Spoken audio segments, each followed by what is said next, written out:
इकडे उद्धव ठाकरे यांनी मुख्यमंत्री देवेंद्र फडणवीसांवर टीका केली आहे। मातोश्रीवरती नाशिकमधील पदाधिकाऱ्यांनी ठाकरे गटात प्रवेश केला। अपक्ष विधानसभा लढलेले देवाभाऊ वाघमारे यांनी प्रवेश केलाय। यावेळेला ठाकरेंनी फडणवीसांवरती निशाणा साधला। एक देवाभाऊ आहे, त्यांच्याकडे सर्व काही असताना फोडाफोडी करतायत असं ठाकरेंनी म्हटलंय। तर आपला हा देवाभाऊ आणि ते देवाभाऊ यांच्यात फरक आहे असे म्हटलंय।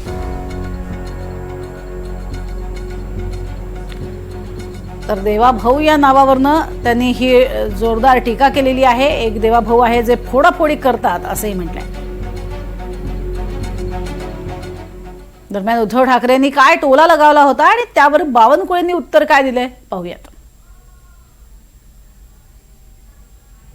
सुरुवात करताना बोलत होते, लक्षात नाही आलं, म्हटलं बरं झालं आपल्याकडे सुद्धा एक देवाभाऊ आहे। आता समजलं ना, पण दोघांमध्ये फरक आहे। एकाकडे सगळं काही आहे, तो फोडाफोडी करतोय, आणि हा आपला देवाभाऊ त्याला मी म्हटलं आज माझ्याकडे जायला काही नाहीये, लढावं लागेल आणि ते लढायची तयारी आहे।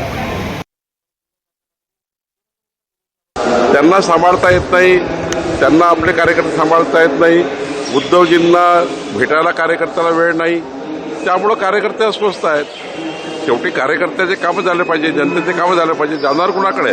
आपला नेता जर अवेलेबल नाही आहे, उद्धव ठाकरे जर कार्यकर्त्याकरता अवेलेबल नाही, जाणार कुणीकडे? त्यामुळे कुठे जातील कार्यकर्ते? भारतीय जनता पार्टी येत आहे। या ठिकाणी देवेंद्रजी अवेलेबल आहे, मी अवेलेबल आहे, रवी चव्हाणजी आहे, आमचे गिरीश महाजनजी आहेत। महाराष्ट्रामध्ये जवळपास डझनभर नेते आहेत, 137 आमदार आहेत अवेलेबल आमच्याकडे, आणि त्यामुळे आमच्याकडे येणाऱ्या प्रत्येक कार्यकर्त्याचं नागरिकाचं काम आम्ही करतो। म्हणून भारतीय जनता पार्टीकडे जनतेचा गोळा आहे।